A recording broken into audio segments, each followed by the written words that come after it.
the Martian wind did not just blow, it conspired. It was a rhythmic, abrasive scratching against the titanium-reinforced hull of the Seeker. For a rover, a sound like dry bone on sandpaper. Inside the pressurized cabin, Jacob Thorne sat in a seat that had long ago molded to the specific ache of his lower back. He was a man made of grit and caffeine, with skin the color of parched earth and eyes that had seen too many sunsets that lacked the comfort of blue. At 45, Jacob was a veteran prospector, a polite term for the scavengers who hunted for the frozen remnants of old water or the rare mineral veins that kept the Olympus colony breathing. Today, the silence of the wasteland was being interrupted by something other than the wind. Jacob leaned forward, his calloused fingers dancing across the haptic sensors of the deep-core sonar. The display was bleeding red. Usually, the sonar returned a steady, predictable map of basalt and iron-rich dust. But here, in the shadow of the Eos chasm, the screen was stuttering. A frequency was bleeding into his equipment, a low cycle hum that vibrated not in his ears, but in his teeth. "Olympus base, this is Thorne. Do you read?" he muttered into his comms. Static. A thick, oppressive wall of white noise. Jacob frowned, tapping the receiver. It wasn't a solar flare. The sky was a clear, haunting shade of butterscotch. He tried the secondary channel. Nothing. He was 20 miles out from the perimeter, a speck of white metal in a sea of rust, and he was suddenly, profoundly alone. The tremor hit then. It wasn't a violent shake, the kind that collapsed tunnels or buckled domes. It was a rhythmic pulse. Thump, thump, thump. It felt like the heartbeat of a titan. Outside the rover's reinforced quartz windows, the landscape began to dance. Fine crimson dust rose from the ground in perfect geometric patterns, forming concentric circles that expanded across the valley floor. Jacob's breath hitched. He wasn't a scientist, but he'd spent half a decade studying the crust of this planet. Mars didn't do this. Mars was dead. It was a corpse of a world, cold and indifferent. But as the frequency increased, the sensors on his dash began to scream. The Geiger counter spiked, then went dead. The magnetic compass spun like a panicked moth. Then the ground didn't just shake. It opened. A mile ahead, between two towering mesas, the surface of Mars tore itself apart. A jagged fissure erupted, not with the chaotic spray of a quake, but with a terrifyingly clean precision. And from that dark, bottomless wound, a light began to emerge, a cold, piercing cerulean glow that made the midday sun look dim and sickly. Jacob didn't turn back. He didn't flee toward the safety of the colony. The curiosity that had driven him across the stars to this godforsaken rock took the wheel. He shifted the rover into gear and drove straight toward the blue light of the abyss. As Jacob pushed the Seeker forward to its mechanical limits, the blue glow ahead intensified, transforming from a mere light into a physical presence that seemed to thicken the air. The rover's cabin vibrated with a frequency so high it began to shatter the edges of the secondary display screens. Jacob squinted, his hands white-knuckled on the steering yoke. The dust circles outside were now standing vertically, held in place by an invisible electromagnetic force, forming shimmering curtains of red sand.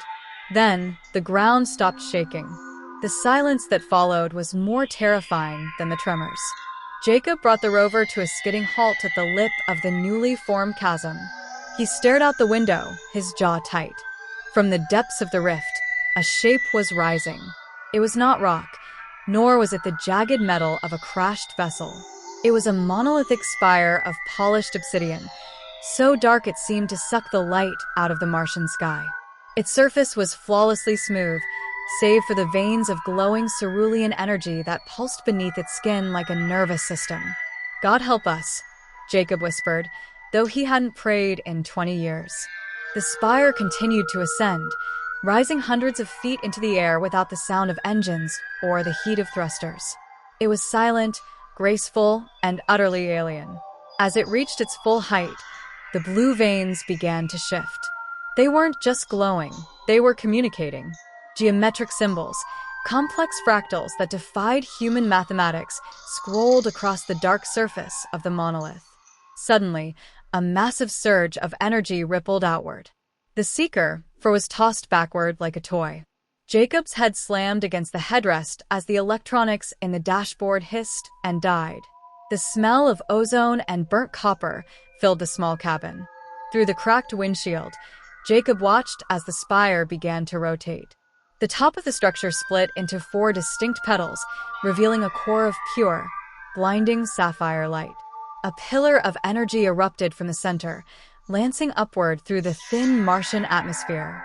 It didn't stop until it pierced the blackness of space, a lighthouse beacon aimed at a distant, unknown coordinate in the stars. Jacob fumbled for his emergency oxygen mask. He knew the rover seals would fail soon without power to the life support. He had to get out. He had to see it with his own eyes before the end.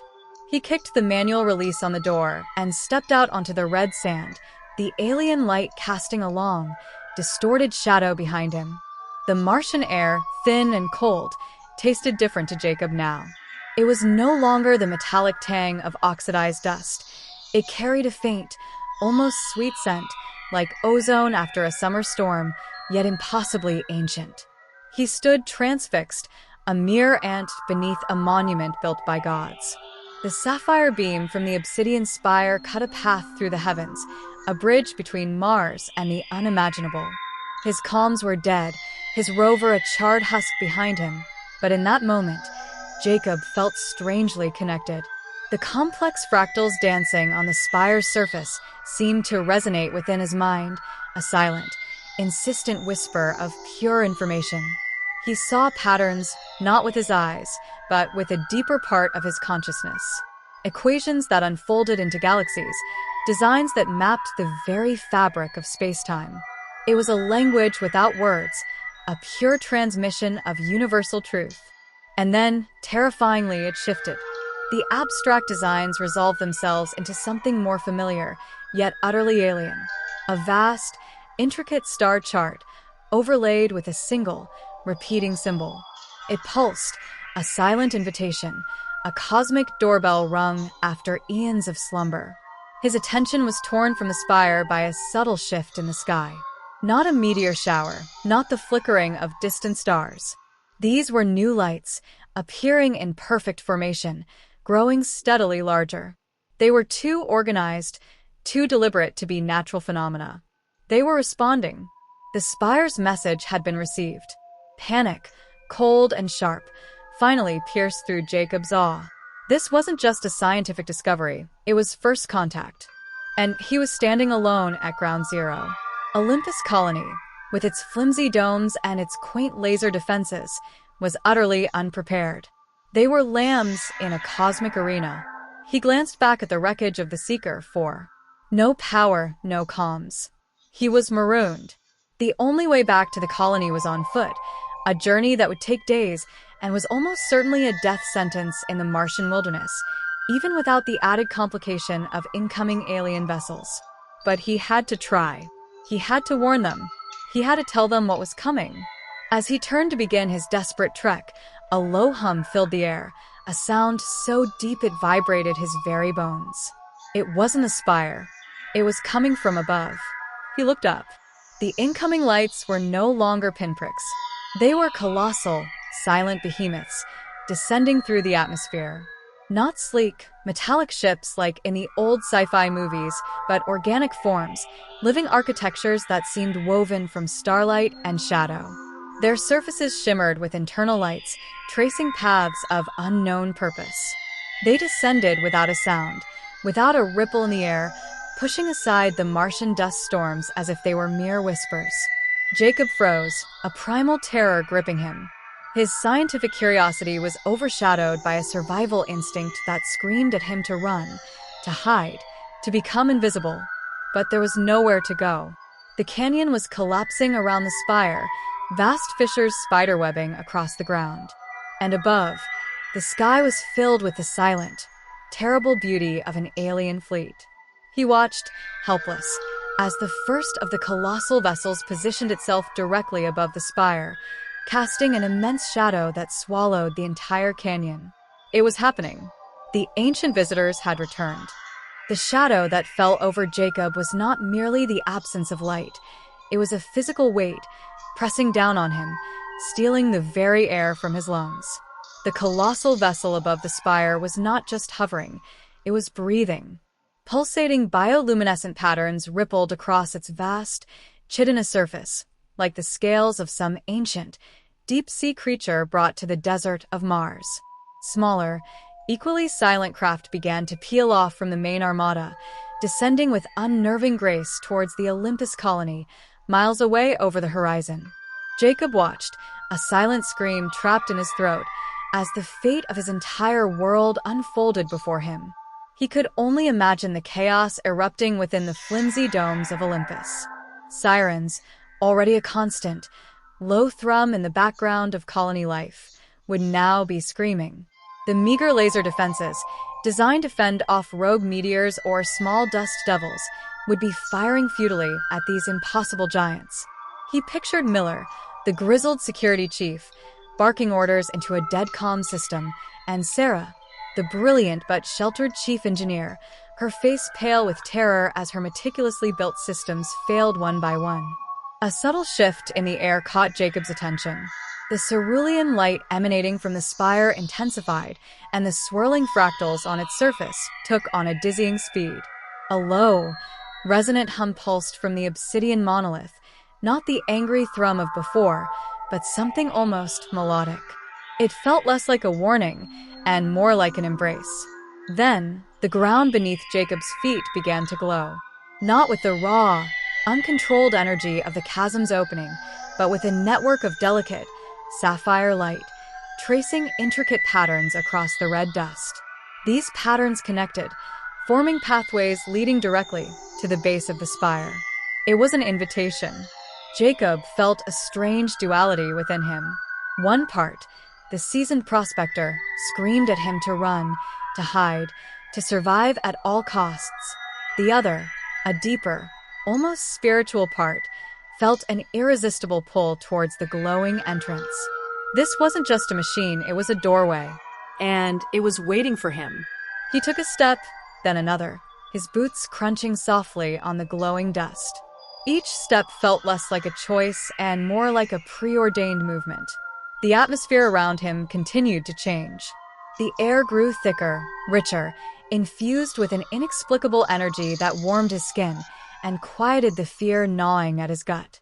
He realized, with a startling clarity, that this was not the poisonous Martian air. This was breathable. This was life. As he approached the spire, a section of its impossibly smooth surface shimmered, then peeled back like a flower opening in slow motion. Within, a tunnel of pure, pulsating cerulean light beckoned. There were no visible mechanisms, no doors, no hinges. Just light and an overwhelming sense of profound age. He hesitated for only a moment, his gaze sweeping across the alien fleet descending from the sky, then back to the enigmatic entrance. This was not just about survival anymore. This was about understanding. This was about the truth. Taking a deep breath of the newly breathable air, Jacob stepped into the light. The opening shimmered behind him, sealing itself with a soft, almost ethereal hum, leaving him utterly alone, yet profoundly connected, in the heart of the ancient Martian awakening. The light inside the spire wasn't blinding, it was clarifying. It bathed Jacob in a gentle, warm luminescence that seemed to filter through his very being. The air hummed with a tangible energy, a symphony of frequencies that resonated with every cell in his body. He stood on a crystalline platform, so seamless and polished it reflected the cascading light in an infinite tunnel. There were no visible seams, no junctions, no indication of how this impossibly vast interior had been constructed. It felt less like a building and more like a consciousness. As Jacob took a tentative step forward, the crystalline floor responded. Patterns of light rippled out from his footfall, guiding him deeper into the spire. The air, now perfectly breathable and carrying a faint, pleasant scent of minerals and something akin to blooming life, felt utterly natural. The fear that had gnawed at him outside had receded, replaced by an overwhelming sense of wonder and a profound, almost dizzying sense of peace. He walked through vast chambers where walls of pure light pulsed with the cosmic fractals he had seen outside. These weren't mere decorations, they were intricate data streams, flowing through the very structure of the spire. Jacob felt a passive connection, a silent downloading of information. He saw images, oceans teeming with life on a vibrant, green Mars, shimmering cities reaching for twin moons, beings of pure energy soaring through alien skies. It was history, not read from a textbook, but experienced as raw memory. He was witnessing the true past of Mars, a past far richer and more alive than any human had ever dared to imagine. The beings that built this spire were not conquerors, nor were they merely scientists. They were something else entirely. Guardians, caretakers. And Mars, Jacob now understood, was not just a colony world. It was a cradle, a seedbed. He entered a central chamber of immense proportions. At its heart, suspended in a field of shimmering energy, was a colossal orb. It pulsed with all the colors of the spectrum, swirling and shifting like a miniature galaxy. As Jacob approached, the orb flared, and a single image solidified within its depths, a human face. Not his, not Miller's, but a generic, yet unmistakably human face. It radiated curiosity, fear, and a yearning for connection. A voice, not heard with his ears, but directly in his mind, echoed through the chamber. It was ancient, vast, yet surprisingly gentle. "You have returned, child of Mars." Jacob stared at the human face in the orb, then around the awe-inspiring chamber. Returned, he thought, his own voice a fragile whisper in the face of such grandeur. "We just found this place." The voice resonated again, carrying a hint of melancholy. "Not you, your essence, your spirit, the seeds we planted. You are the culmination of a cycle, the harvest." The orb's image shifted, showing not just the face, but now millions of human faces, then the swirling blue-green marble of Earth, then the vast, empty expanse between the planets. The scale of what he was witnessing was breathtaking, terrifying, and unbelievably hopeful. He was not just a prospector, he was a descendant. Humanity was not just a species from Earth, they were the legacy of Mars. The orb's glow intensified, and the chamber dissolved around Jacob. He was no longer standing on a crystalline floor, he was floating in a sea of memory. He saw the architects, beings of translucent light, watching as Mars's atmosphere began to strip away millions of years ago. They hadn't failed, they had planned. They were the gardeners of the cosmos, and when their home became untenable, they had cast their genetic essence toward the third planet from the sun, Earth. "We are not invaders," the voice resonated, now carrying the weight of a father's weary pride. "We are the return of the tide. You, Jacob Thorne, are the first of your kind to reconnect the circuit. Your arrival at the spire was the final key needed to initiate the restoration." Jacob felt a surge of indignation pierce through his awe. "Restoration? People are dying out there. Your ships are scaring the hell out of a colony that just wants to survive. If you're our ancestors, why the terror? Why the silence?" The image in the orb shifted to Olympus colony. Jacob saw Miller and Sarah, their faces illuminated by the flickering emergency lights of the command center. Outside their domes, the massive alien vessels weren't attacking. They were discharging clouds of glowing, microscopic particles. "Look closer, child," the architect whispered. Jacob watched as the red, toxic dust of Mars touched the glowing particles and transformed. The iron-rich soil turned dark and fertile.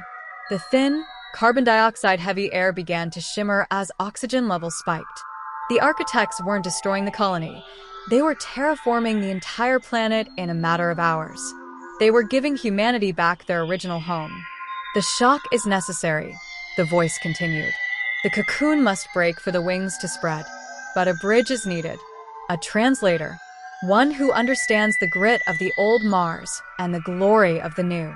The orb began to descend toward Jacob, its sapphire light reaching out to touch his chest. He realized the price of this knowledge. To save the colony, to lead humanity into this new era, he would have to become something more and something less than human. He would be the anchor between two civilizations. Accept the mantle, the architect commanded softly, or let the world wake up in a terror they cannot survive. Jacob looked at the image of Sarah's terrified eyes one last time. He reached out and sank his hands into the heart of the light. The transformation of Mars was not a quiet affair. It was a symphony of geological upheaval and biological rebirth. Within days, the harsh, frozen deserts were replaced by sprawling grasslands and towering, crystalline forests that shimmered in the twin light of Phobos and Deimos. The alien fleet didn't hover as conquerors. They settled into the landscape, their organic hulls merging with the mountains to become living citadels for the new era. Jacob stood at the threshold of the Olympus colony's main airlock. He no longer needed a suit. The air was crisp, smelling of wet earth and pine, a scent that hadn't existed on this planet for a billion years. As the heavy steel doors groaned open, he saw them.